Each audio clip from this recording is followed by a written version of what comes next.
डिंडौरी में अब सिर्फ शिकायतें नहीं सुनी जाएंगी बल्कि उनका समाधान भी जनता ही बताएगी। जिले की कलेक्टर अंजू पवन भदौरिया ने मां नर्मदा डैम पर जनसंवाद और जन चौपाल लगाकर एक नई पहल शुरू की।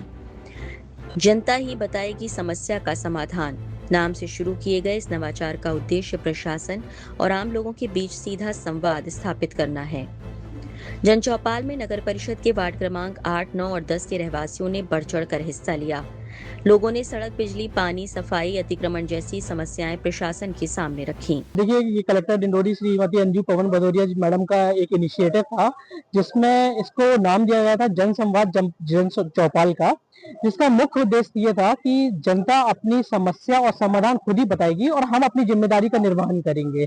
तो आज वार्ड नंबर 8, 9, 10 3 वार्डों का एक पायलट प्रोजेक्ट लॉन्च किया है मैडम के द्वारा, और जिसमें सभी वार्डवासी एकत्रित हुए हैं और अपनी अपनी समस्या और समाधान भी लेकर आए हुए हैं, जिसका आगे का कार्रवाई का टेनर ये रहेगा कि आगामी 1 हफ्ते 10 दिन में इसका रिव्यू लिया जाएगा और इन समस्याओं को पूरे प्लेटफॉर्म में उठा के इसका निराकरण किया जाएगा। लोगों ने इस पहल का स्वागत करते हुए कहा कि जब प्रशासन सीधे जनता के बीच पहुंचकर उनकी राय लेता है तो समस्याओं के समाधान का रास्ता और आसान हो जाता है।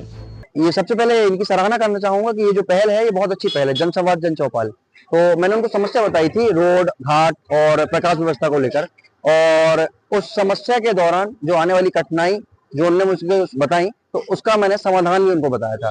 तो पहल अच्छी है, बस इंतजार इस बात का रहेगा कि जब शासन को समस्या और समाधान बता दिया गया है तो जब निराकरण हो जाएगा तब इसकी बात चर्चा और जोर से की जानी चाहिए। तो मैं इस फैसले का स्वागत करता हूँ। कलेक्टर अंजू पवन भदौरिया ने कहा कि जन भागीदारी लोकतंत्र की सबसे बड़ी ताकत है।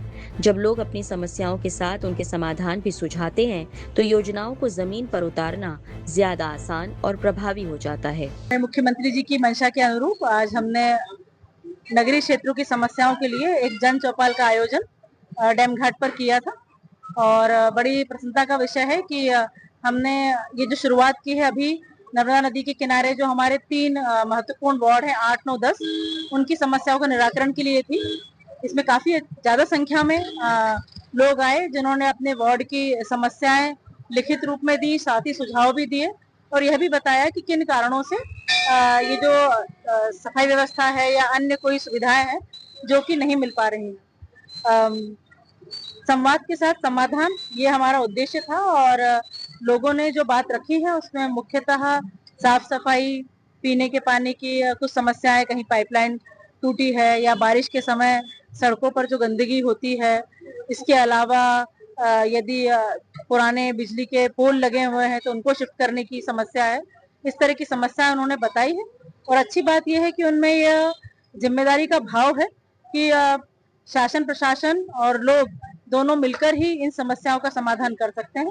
और आज हमने ये शुरुआत की है, आगे भी यह जन चौपाल हम जारी रखेंगे, पर पहले प्रयास हमारा यह रहेगा कि जो हमारे 3 वार्डों की समस्याएं लोगों ने लिखवाई हैं उनमें हम लोग कितनी समस्याओं का निराकरण कर पाते हैं।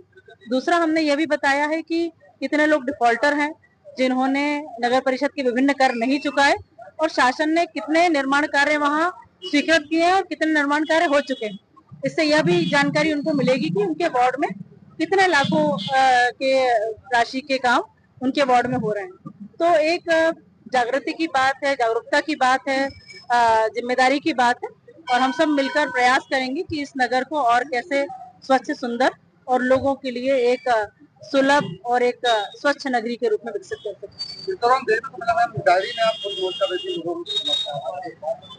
कुछ ऐसी समस्याएं थी जिन पर मुझे 2-3 विभागों के समन्वय से निराकरण कराना पड़ेगा, तो ऐसी शिकायतों को मैंने स्वयं नोट किया है ताकि हम समय समय पर अधिकारियों के समन्वय से वो शिकायतों का निराकरण कर पाए। अगर हम शिकायतों का निराकरण नहीं करेंगे तो अगले वार्ड में जब जाएंगे तो फिर सब लोगों को ये लगेगा कि हमने केवल उनकी बात सुन ली और उस पर अमल नहीं किया और कुछ हमने निराकरण नहीं किया। डिंडौरी प्रशासन की ये पहल स्थानीय समस्याओं के समाधान में जनता की भागीदारी बढ़ाने की दिशा में एक नया प्रयोग मानी जा रही है।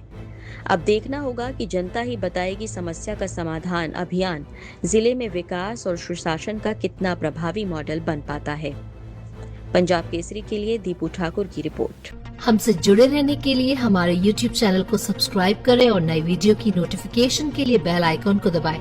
अगर आप ये वीडियो Facebook पर देख रहे हैं तो लाइक जरूर करें और ज्यादा से ज्यादा शेयर करें। धन्यवाद।